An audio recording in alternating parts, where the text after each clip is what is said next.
Thank you, Mr. Chairman, Mr. Vice Chairman. Oh, yes, don't let that be. Good afternoon and welcome to a City Planning Commission review session. Today is Monday, November 3rd, 2014, and a quorum is present. First item on the agenda is a proposed special permit to facilitate a commercial use and modify yard requirements for property located within the special Coney Island mixed-use district. And our presenter is Corinza from the Brooklyn office. This is item number 1. Good afternoon, Commissioners. Today I'll be presenting an application on behalf of SO Development Enterprises for a special permit pursuant to Section 10632A and C of this Coney Island Mixed-Use District. This will facilitate the development of a commercial warehouse at 2702 West 15th Street in Coney Island, Community District 13 in Brooklyn. The proposed warehouse will contain approximately 35,000 square feet of commercial space and will be used for storage of goods for retail, online, and catalog sales. The special permit will allow for the commercial use as well as modifications to the special district's yard requirements. The surrounding area of the project site is characterized by a mix of light industrial, commercial, and residential developments. The entire area is located in the special Coney Island mixed-use district, which is bounded by Coney Island Creek to the north, Neptune Avenue to the south, Cropsey Avenue to the west, and Stillwell Avenue to the east. Predating MX districts, the special Coney Island mixed-use district is an M12 district that contains provisions to stabilize residential uses in conjunction with allowing for modest growth of commercial and manufacturing uses. These uses are specified by certain streets. For example, residential developments are not allowed on Cropsey Avenue or areas of Stillwell Avenue, and commercial uses are only allowed on Neptune, Cropsey, and Stillwell Avenue. The surrounding area is predominantly 2 to 3 story row houses and 1 to 2 story light industrial and auto repair structures. Neptune, Cropsey, and Stillwell Avenues are dominated by 1-story auto repair and maintenance facilities, and there are a number of big box stores, including a Pathmark and Home Depot, directly across Coney Island Creek. Major thoroughfares include the Belt Parkway, which is located to the south north, and is accessible by Cropsey Avenue here, as well as Neptune Avenue to the south. The Stillwell Avenue subway station is located approximately half a mile from the subject site, and the area is also served by 5 bus lines within half a mile. The proposed development is located at 2702 West 15th Street, which is between Neptune Avenue to the south and Coney Island Creek to the north. The triangular site consists of lots 53 and 59 and has a lot area of approximately 12,000 square feet with 147 feet of frontage on West 15th Street. Lot 53 is currently being used for open vehicle storage, and Lot 59 is vacant. The property to the north contains a 3-story residential building. The lots to the west contain open vehicle storage and a 2-story row house, and the lot to the south contains a small food processing and wholesale facility.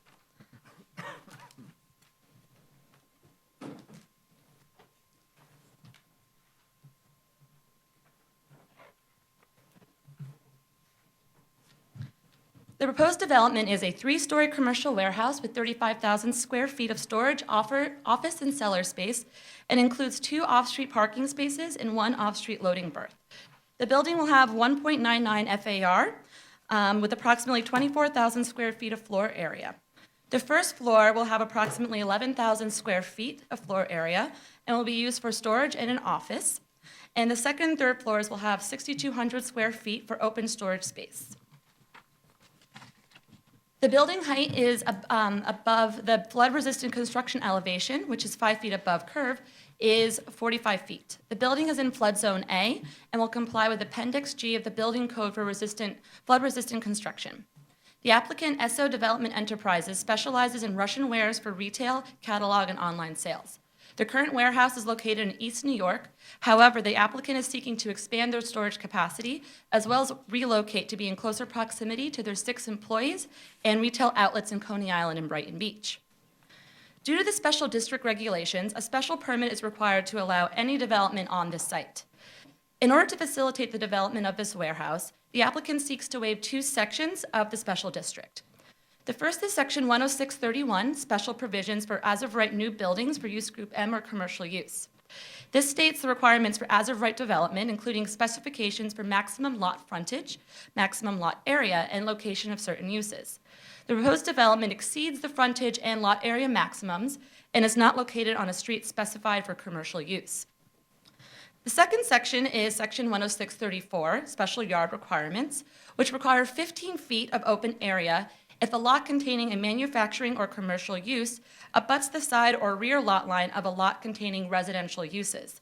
The proposed development does not provide the entire 15 feet of open area, as is required, and this is to create a more efficient floor plate. So, this is the area required to be an open area, but will no longer be. It will be to accommodate the open storage here. In the special district, Section 106-32, Special Permit for Manufacturing Commercial Uses, provides provisions to allow for uses that are not permitted, as well as yard-required modifications. Pursuant to this section, the applicant is seeking a special permit to allow for the commercial use and to allow for modification to the yard requirements. In order for a special permit to be granted, the following findings must be made. 1, that the use will comply with M1 performance standards, and 2, that additional truck traffic generated by the use or yard mod will not create congested, dangerous conditions. The proposed warehouse is a small facility that will comply with the performance standards, and the additional truck traffic generated by the warehouse is minimal. One 26-foot panel truck will make 1 delivery per week, and 1 courier pickup truck will be used once in the morning and once in the evening. Further details can be found in the statement of findings included in your briefing package. Overall, the proposed development is consistent with the goals of the Special Coney Island Mixed-Use District and will provide an active use on the underutilized site. Thank you.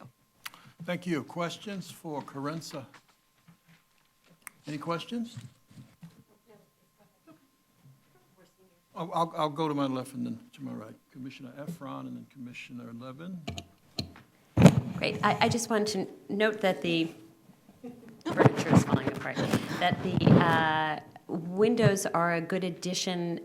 It's quite nice to see a warehouse facility that has included windows on the street side, and it seems like it'll be a great improvement to the neighborhood. So Definitely. that is a very good sign.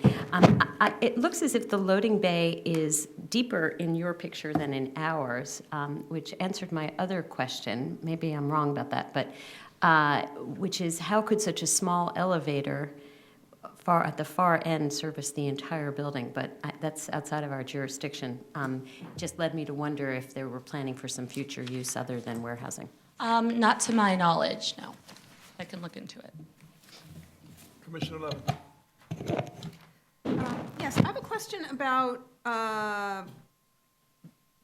basically the text for the special district here. One is that it requires a yard, which we're being asked to waive, but in the provisions for the special permit, for the waiver, there don't seem to be any standard. It just says we can waive them, but the findings, there are no findings that relate to the conditions surrounding the yard. So from a planning perspective, what should we be thinking about whether this waiver makes sense or Right. not? That's a And good- then, as the bigger question is, why is it that the special district wants to concentrate commercial uses on the avenues and not on sites like this? And so why is this site, from a planning perspective, appropriate?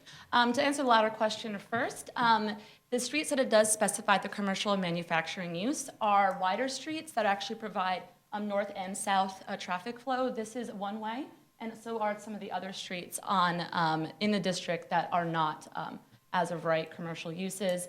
And to answer the second one, the lots actually that abut the property line here, they are quite deep as far as the rear yards, so it's not encroaching on their space. Okay, so are those unusually deep yards? For this area, yes. Okay, so that may explain why this could be an exception to the Yeah. yard rule. Okay. So was the idea in the zoning that we wanted to assemble or protect areas that were big enough for residential use eventually, so that, you kind of put a little box around commercial? I'm not entirely sure about the original intent in that regard. Commissioner De La Hoz. I guess Did you want to add to that? I'm sorry. Did you want? Sorry, Yeah. just a brief comment. Carenza mentioned in the beginning of the presentation that this special district was established prior to the MX regulations and was really one of the first attempts in the zoning resolution to cope with these neighborhoods that historically have a mix of residential and industrial uses. And the idea, as far as I understand, was to somehow maintain a balance between those two things. Clearly, in future policy in that direction, the zoning resolution has developed more elaborate standards for coping with these kinds of combinations of uses. So this, in some ways, is a little bit of a relic maybe in the zoning resolution. I'm sorry, Michelle, go ahead. That's actually really helpful, because my question was kind of along those lines about more of the history of this particular mixed-use district, and whether or not there are other examples within the district of the requirements being waived, just to get a sense of how often this has come up since it's been in place. That's a very good question. There has been no development in this area. So. Other, And balancing it beautifully. Yeah, exactly. other questions? Cheryl? The application did make or you were right, made reference to that they, even if it were another user, it was unlikely there would be additional truck traffic. Is there any enforcement mechanism in that regard? I know that this application goes to DOT, but I do not know. Other questions? Thank you. This is certified. Thanks, Corinza. Let's now move to item number 2, page 18, proposed zoning text amendment to the special Sheepshead Bay District, Area B, to facilitate the continued use of a gourmet food store. This is item number 2, page 18, proposed zoning text amendment, and our presenter is Richard.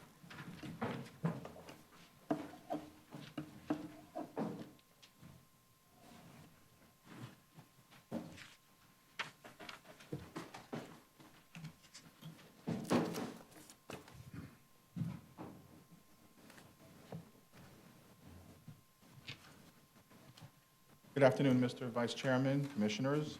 This is a private application for a zoning text amendment to the Special Sheepshead Bay District, amending ZR 94-061 to permit a use group 6A food store in Area B of the Special District without a limitation on size and street frontage. Text amendment would facilitate the continued use and legalization of the Cherry Hill Gourmet Food Store and Restaurant. In addition, the text amendment would allow for some technical corrections to language in the section, clarify permitted uses in areas A through H. Project area consists of Area B of the Special District. Here, the entire Special District is on 20 blocks with 8 sub-areas, areas A through H, generally bounded by Matt Street on the east and Sheepshead Bay Road on the west. The Special District, again, has 8 sub-areas with regulations governing development and permitted uses for each area.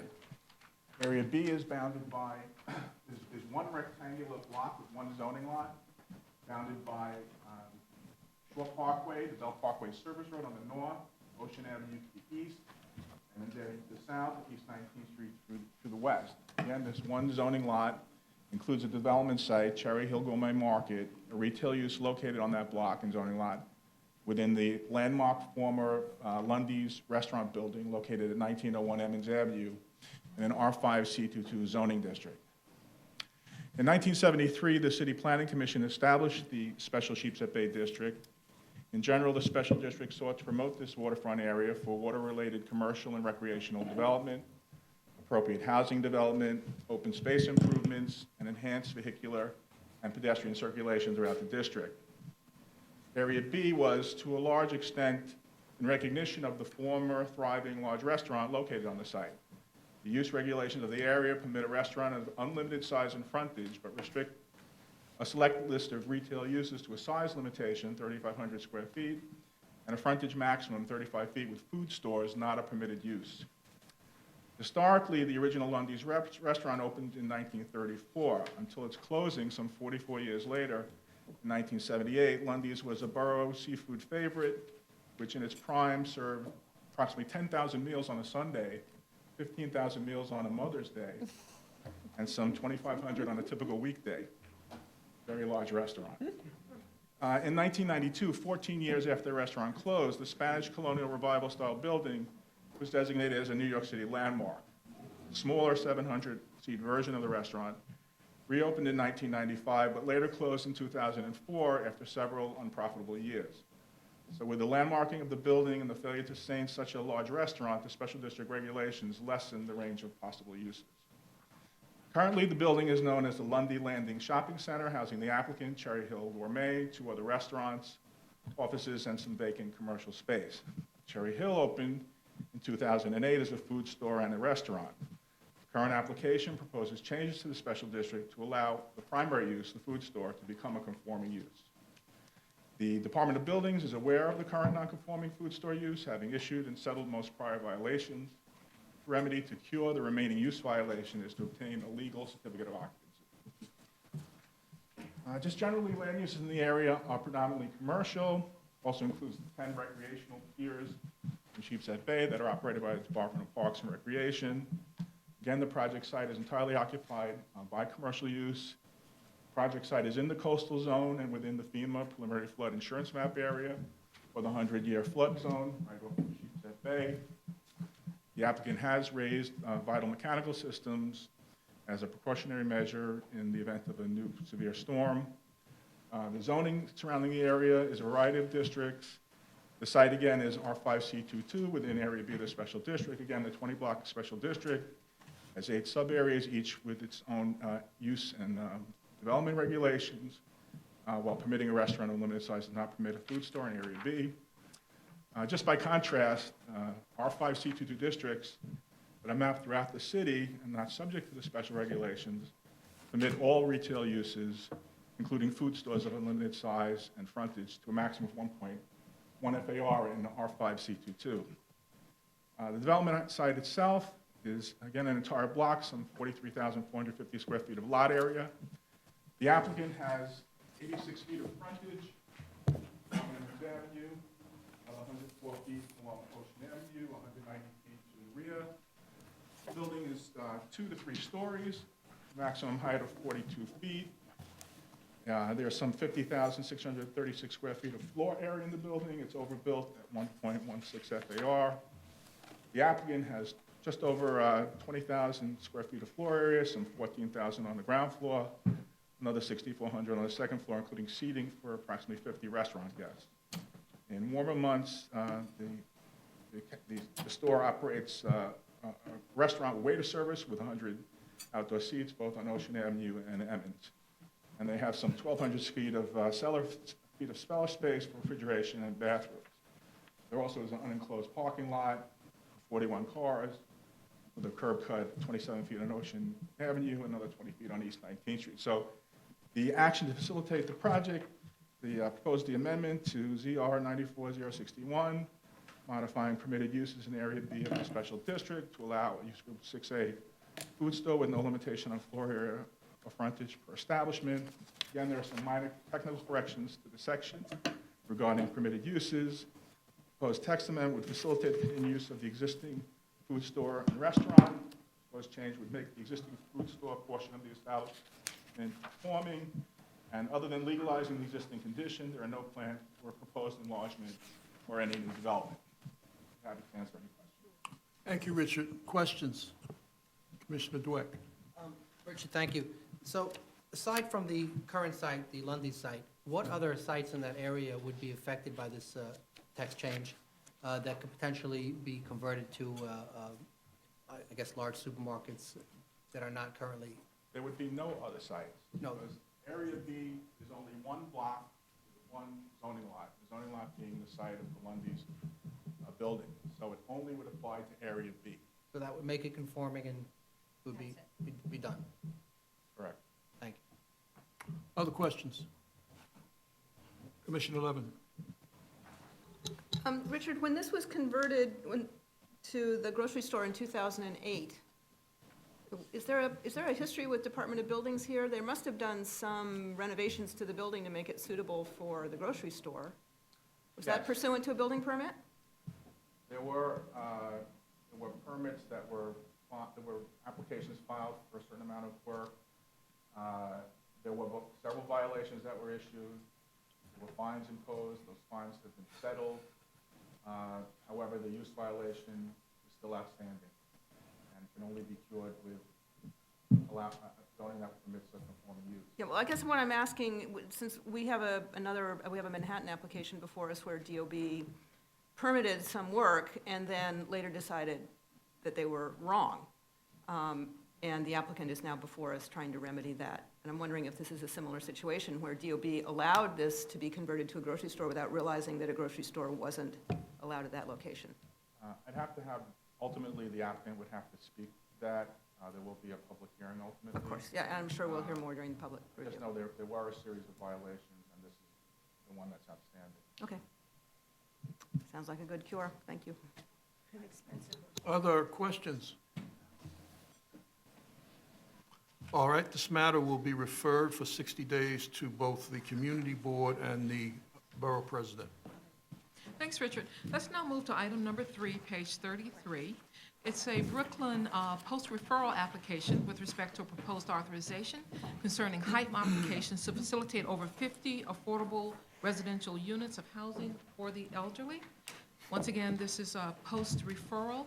We're on item number 3, page 33, Cypress Hills Senior Housing.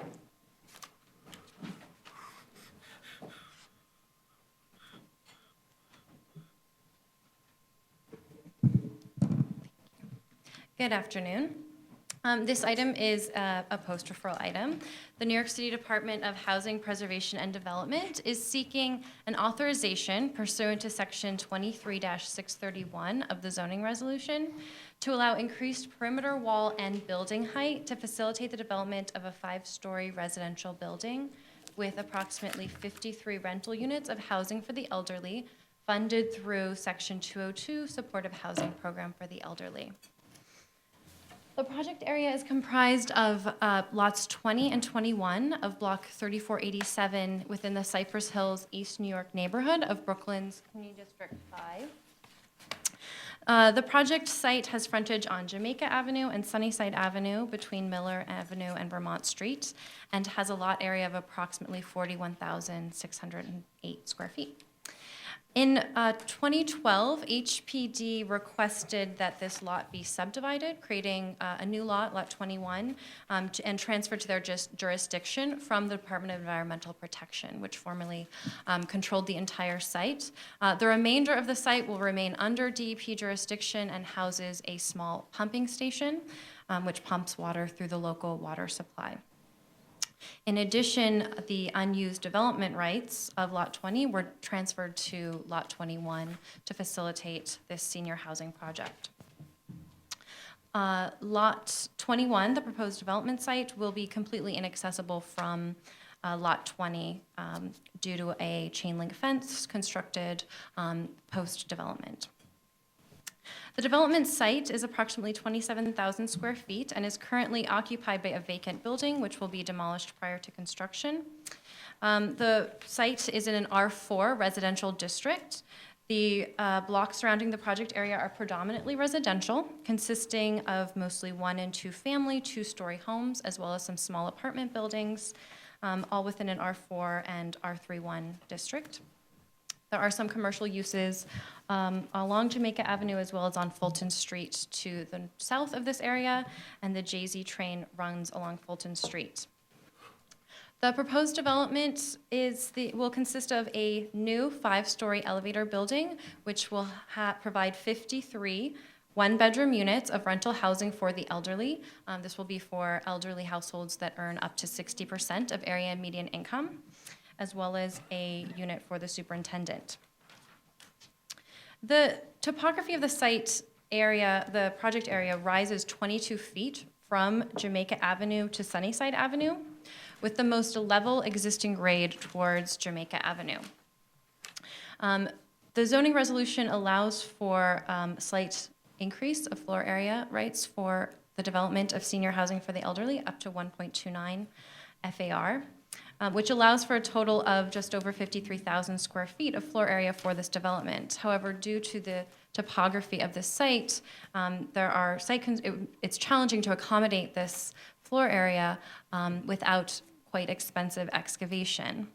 of the site.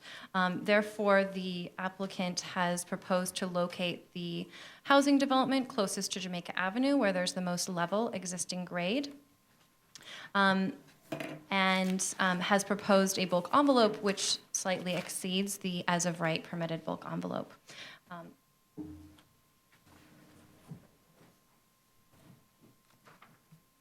This diagram demonstrates the as-of-right envelope and then the proposed building envelope for this senior housing development.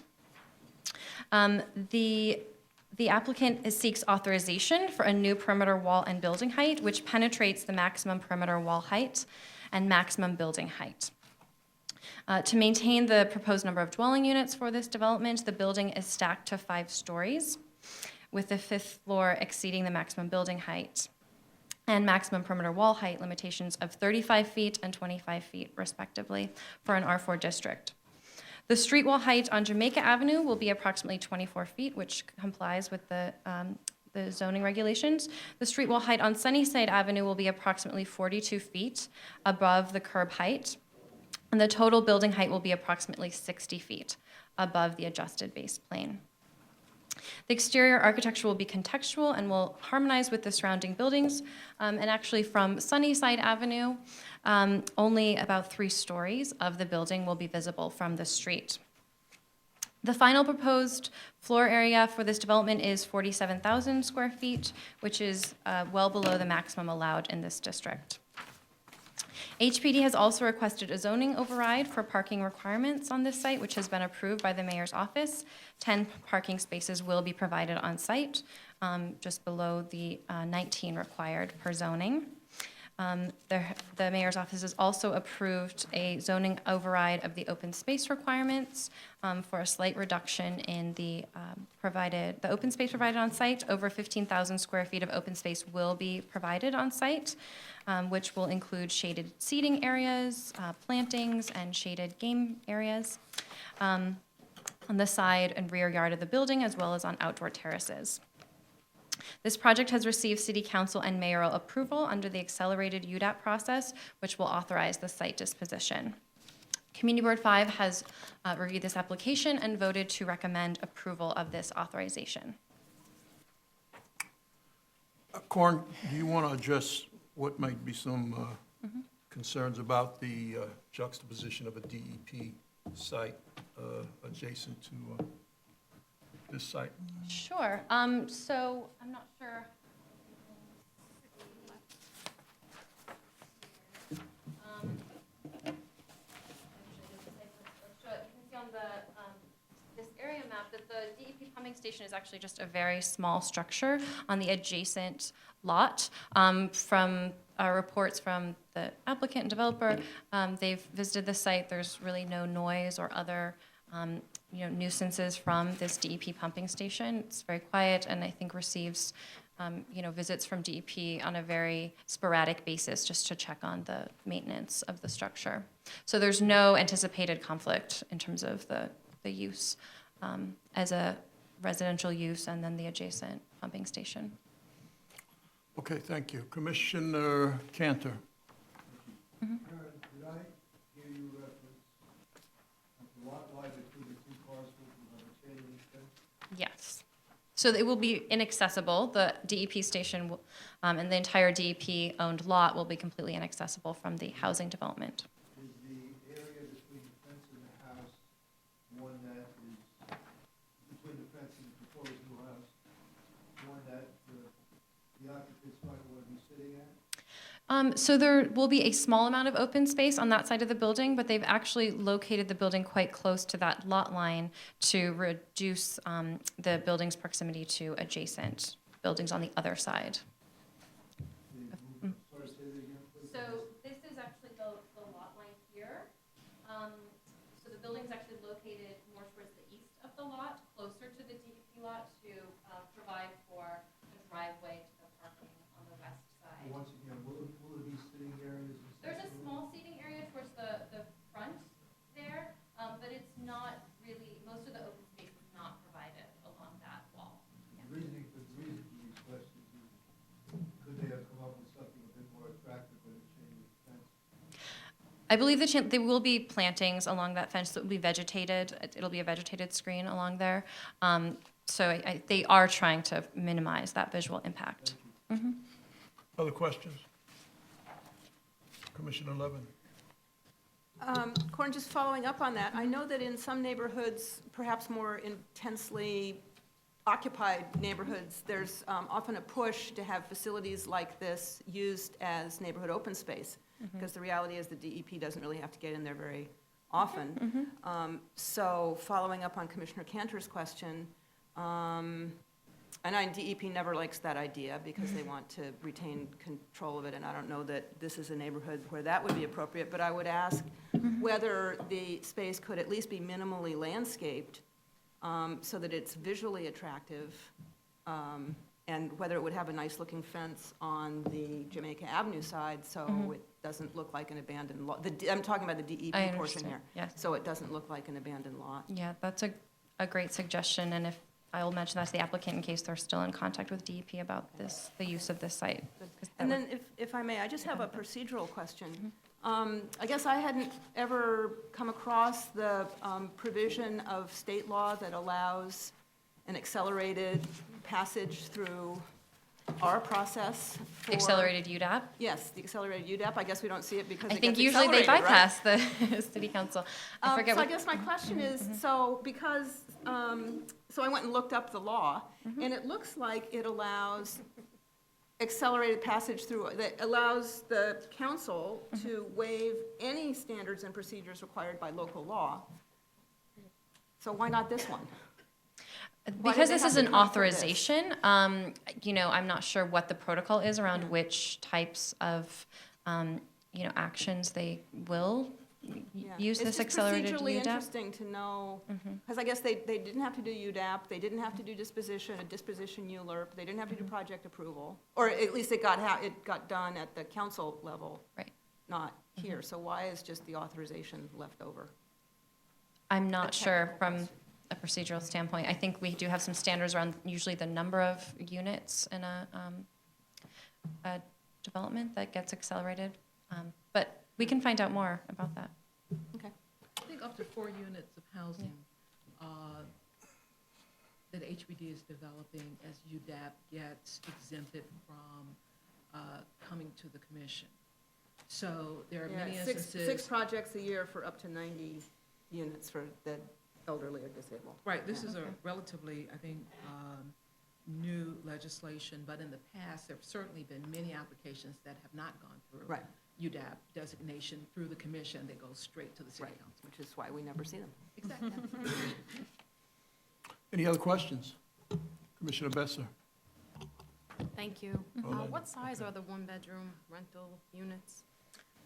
That is a good question. I don't know the exact square footage of each unit. They will all be one bedrooms, but I'm not sure. Okay, if you could just, Yeah, Yeah, I can find out. Commissioner Marin? Ryan, question. It appears from the front facade drawing that the applicant is intending on installing a fence that then goes to the edge of the property of lot 20, which covers the DEP portion of the lot. Is that correct? Here, Yes. it does go that way. So the applicant is intending on, we'll call it beautifying the front face of DEP. It looks that way. I'm not sure, if this is, I can check on the, how these plans are, what their current thinking is. Because the drawing on page 53, 8.050 actually shows new curb cuts, new trees in front of what is that little building, which is the pumping station. Yes. Yes, it does look like they will be installing a fence. Which would be an improvement.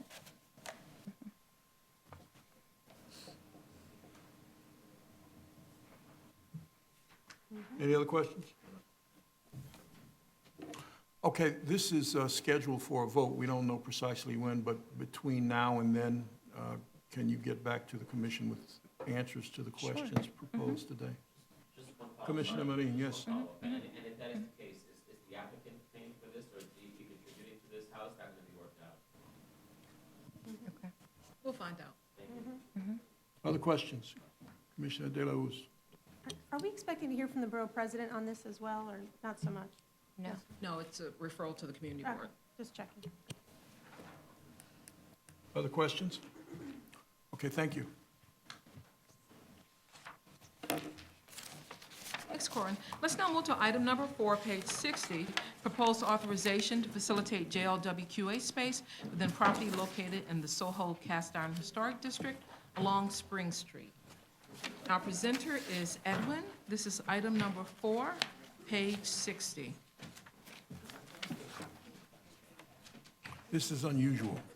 Very, it's like, we're switching. Yes. That's Chance unusual. to know, I looked up what shoddy is. Shoddy? Did you see? Anyone know what shoddy is? It's in use group 17. It's the stuff that comes off of wool that you then put together to make a felt-like substance. Oh, interesting.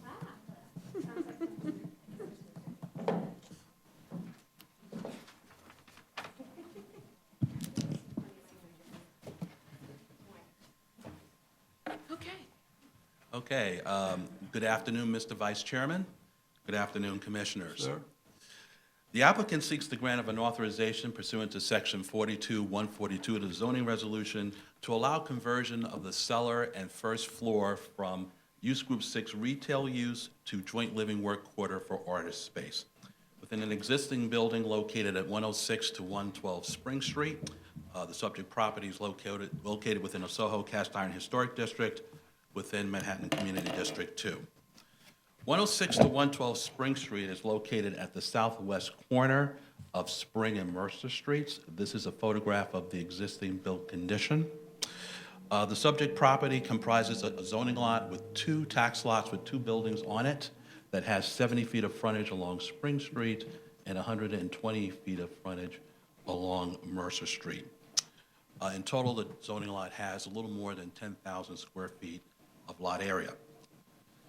On tax lot 21, which is this portion right here, is developed with a 6-story loft building having 32,000 square feet of floor area. The building has 10 joint living work quarters for artist units and Use Group 6 ground floor retail space, which was facilitated through a special permit granted by the Commission in 2003. Tax lot 22, which is located right here, also, which would be right about here, is also developed with a 6-story loft-style building, which has about 27,000 square feet of floor area. This building also has ground floor and cellar Use Group 6 retail space, which was facilitated through a City Planning Commission special permit, also granted in 2003. In total, the zoning lot has 8,200 square feet of ground floor retail space, about 5,000 square feet of retail space in the cellar, and 20 joint living work quarter for artist units on their upper floors. The surrounding neighborhood, this is Soho, the Commission is familiar with this, is characterized by 5 to 12-story loft-style industrial buildings that have been converted to a mix of uses. Most of the buildings in the area contain ground floor retail uses with residential units, joint living work quarter for artist spaces, or office units above. In terms of zoning, the subject property is located within an M15A zoning district, which allows light industrial and commercial uses as of right up to 5 FAR, and community facility uses up to 6.5 FAR. Use Group 6 retail uses are not allowed below the second level of any building in an M15A district. Actually not allowed below the second level of any building that has more than 3,600 square feet of lot area. I stand corrected on that. Joint living work quarter for artist units are permitted in existing buildings erected prior to 1961 under certain conditions. However, joint living work quarter for artist units are not permitted as of right below the second level of buildings in M15A districts, and that's why the applicant is seeking the grant of this special permit. That's what I-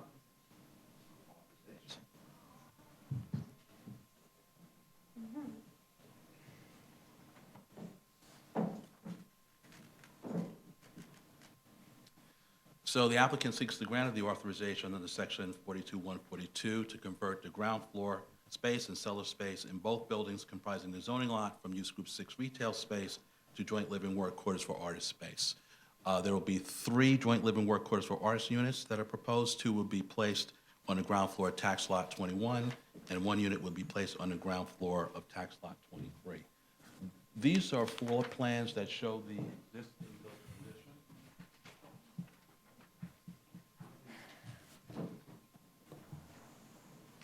This is the cellar plan. The cellar plan, this is the ground floor plan.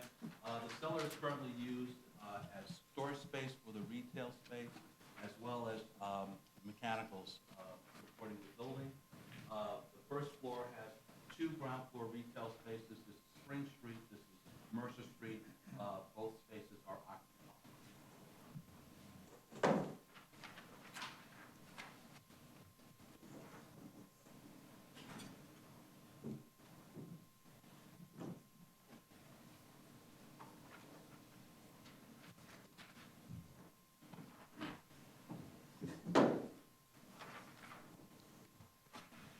Okay, so this is the floor plate of the building. This is tax lot 21, this is tax lot 22.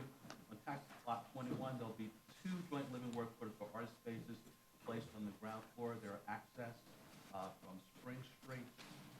Also, there'll be 1 joint living work quarter for artist space that'll be accessed from Mercer Street. Again, there are 3 joint living work quarters for artist spaces proposed. The cellar space would be used for storage. No joint living work quarter for artist spaces would be placed in the cellar. There would be no other changes, physical changes proposed for the building or for the zoning lot. There would be no increase in building floor area on the zoning lot, and no new commercial, residential, or community facility spaces are proposed as part of this action. The applicant received LPC approval for the proposed conversion of the ground floor and cellar space to joint living work quarter for artist space and received a certificate of no effect. The LPC did not require any additional restorative work and believes that the proposed change in use for the ground floor and cellar spaces are consistent with its prior approvals, and that the granting of this request will contribute to a preservation purpose. Now, the commission may grant an authorization under section 42-142 to modify the applicable requirements of 42-14, provided that, 1, a non-residential building is either a landmark or lies within a historic district designated by LPC. This is within a Soho Cast Iron Historic District. An alteration to the subject building required in connection with such conversion to joint living work quarters for artists have received a certificate of appropriateness or other permit from Landmarks Preservation Commission. This project has received that documentation. And 3rd, a program has been established for continuing maintenance that will result in the preservation of the subject building as evidenced by a report from the Landmarks Preservation Commission.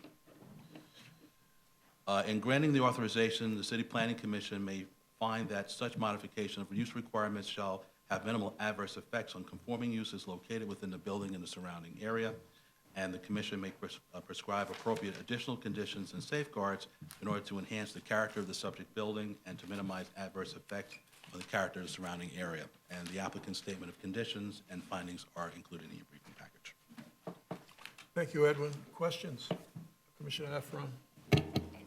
Did the LPC make any recommendations around the window treatment or future window treatment on the ground floor? They did not, no. And is there any, are there any provisions in nearby buildings that either this commission or Landmarks has set forward around the former, around retail windows and what security measures can go over them for residential use? That I do not know. I can get back to the commission on that, yes. Commissioner Cantor? Thank you. Ed, Yes. I understand the business about making the street floor joint work and living, but I'm not clear on why you should be making a cellar, not a basement, but a cellar into a joint facility as well. No, the cellar is being used for related storage space. There's no joint living work quarters for artist units placed in the cellar. But because the storage will serve the joint living work quarter for artist units, they have to come in for the authorization. As part of the joint living and working. That's correct, but there aren't any joint living work quarters for artist units placed in the cellar. No one will be living there. Okay, it is a cellar, it's not a basement. It's a cellar. Thank you. Questions? Commissioner Levin? Why? That's what I said. Why? Is this, I mean, this is really most unusual. And I think, is this an owner-occupied building? Is it a co-op or condo? This is a condo. Because I know that many buildings in the area, occupants essentially live maintenance-free or even make some money off of their ground floor retail. And that's the case with this. That's the existing. So what's motivating this application? Why give it up? It's a puzzle to me as well. I just don't know. Yeah, it's a very, very strange one. You know, and it also raises for us as a planning, you know, far be it from this commission to encourage retail in Soho, but the reality is that that's what the neighborhood is. And retail does bring some activity to the streetscape that we normally like to encourage. So this one's a head scratcher. It is very different. I mean, this portion of Spring Street, as you know, has a very strong retail character. Yeah. You know, so it's very different from what we've seen before. Well, maybe the rest of the public review process will shed some light. Art over commerce, perhaps. Yeah. Michelle? Commissioner De La Ruz? And I'm just wondering, based on your experience in this area, and you present to us on all of these, so I'm sure it's quite significant. Are these units above the average size for joint live? These units are very large. 5,295 square feet seems These are very large very units. generous. They're very generous. I mean, the one that's facing on Mercer Street, that's about 5,000 square feet or so. And then the two that are located on Tax Top 21, 1,827. yeah, they're fairly large. Generally, we don't see anything near what we see in this application, so they're fairly generous. Commissioner Ortiz? Hi.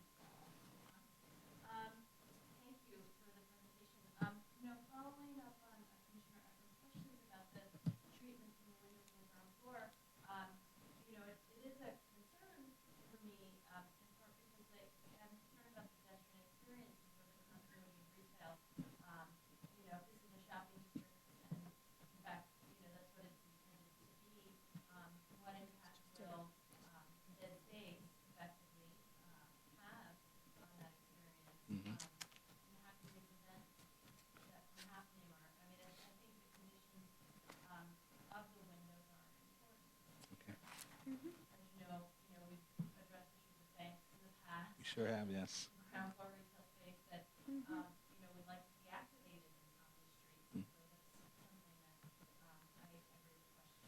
Okay, we will definitely direct that to the applicant as well. Wouldn't that be something Landmark would specifically address? The certificate It of seems to me they would not appropriateness? allow them to change the architecture or the windows. There's nothing to stop them from putting curtains and bar I center would for think they would, keyboard. yeah, But at from the the least. outboard, I don't think they could change it. Commissioner Efron? Equally concerning is no window treatments at all, because these will be residential spaces with direct access. Yeah.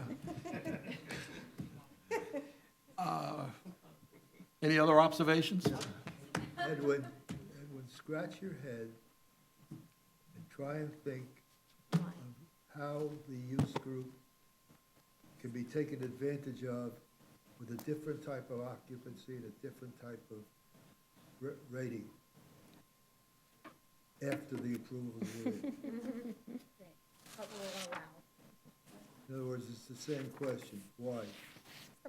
Well, if this is approved, the certificate of occupancy would be amended to reflect that there are joint living work quarters for artist spaces occupied in the ground floor space. So you can't have, I overheard the commissioners talking about shoddy repair or something like that. You can't have any other use group 17 use occupying this space once this authorization is granted. The C of O would reflect that. They would be locked into having joint living work quarter for artist spaces on the ground floor. There's no option once that's done? Once it's done, no. They would have to come back. So if there are dinner parties every night, then obviously that'll raise some questions as to what's going on there. Yeah. Other questions? Commissioner John? So these would be condoed out as as the rest of the building is already, so they're joint live workspaces that are condos, you said, right? That's correct, yes. So these would also presumably be condos? I would assume so, yes. And so how does that work when there's a transfer? I mean, obviously, like, they need to be certified artists going in, but what's the mechanism on subsequent transfers? For sales. That When they I don't change know. hands. That, I would assume that there are restrictions, but, you know, you still have to have a certified artist occupying that space. And what's the, so when you, for example, when there's a sale, and so in order for it to be recorded, there's a check that says, you know, is this a certified artist who's purchasing the property, and Yeah. that's part of the recording? Okay. And was it DCA certifies the artist? Yeah. Status? It's placed right on the C of O that, you know, joint living work for artist units must be one certified artist as per DCA. Okay. Commissioner Cantor, Thank you. Could the artist you have a question? use part of the street floor as a retail store for art and use the rest for living quarters? We think so. I mean, it's you know, joint living work quarters, Yeah. so Okay. we can clarify that. Other questions? All right. This will be referred to the community board for 45 days, right? Not the borough president, just the community board. Just the community board. Okay. Thank you, Edwin. Thank you. Thank you, Evan. Let's now move to item number 5, page 99. This is our pre-hearing project, proposed acquisition of property and easements to facilitate stormwater drainage in the Travis neighborhood of Staten Island. This is back from Community Board and Borough President Review. It's item number 5, page 99, and our presenter is Kirsty.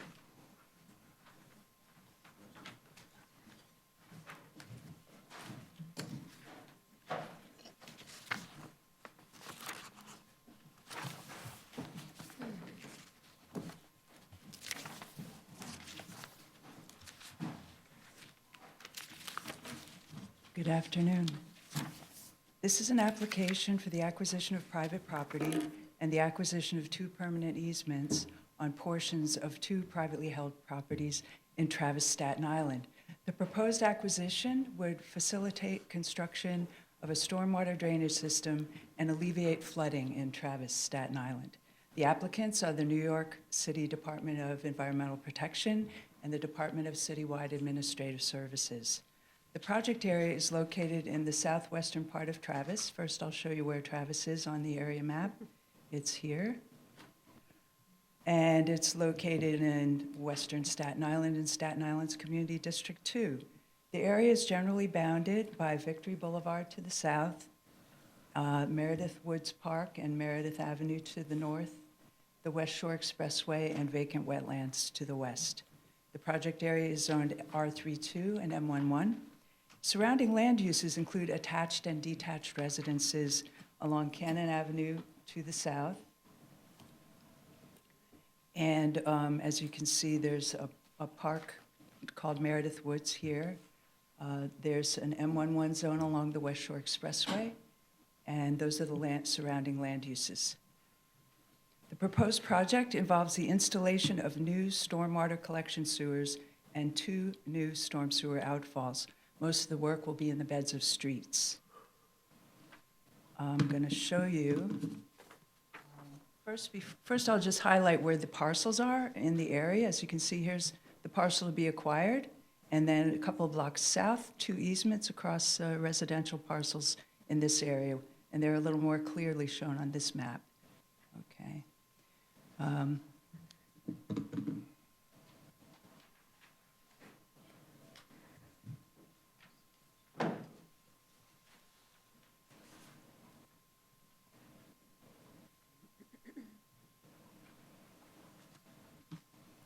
One of the outfalls will be located on Cannon Avenue. It will lead to a Bluebelt-style best management practice, or BMP system, which slows down stormwater runoff velocity and captures the sediments in the water as the water exits storm sewer pipes. The proposed BMP, shown in a rendering here, or kind of a cartoon. Yeah. What it does is there's a pipe, and then there's a pool surrounded with gravel. It's a deep pool, and then the water flows out of that pool and into a swale, a grassy swale, and so that all slows it down and makes the soil and sediment drop out. So it kind of pre-cleans it before it enters the wetland. So this site, this flag-shaped lot, is primarily privately owned land, which is proposed for acquisition by the city. The lot to be acquired, shown in greater detail here.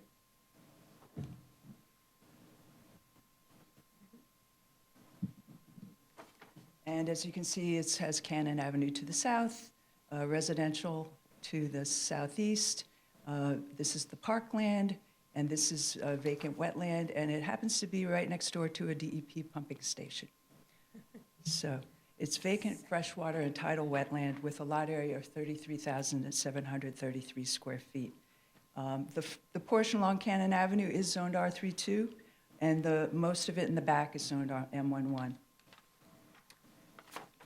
In addition, the acquisition of easements on portions of 2 adjacent parcels totaling 2,700 square feet of private property is necessary to complete the proposed stormwater sewer system. Acquisition of easements over these 2 parcels, which I showed earlier, are a couple blocks south.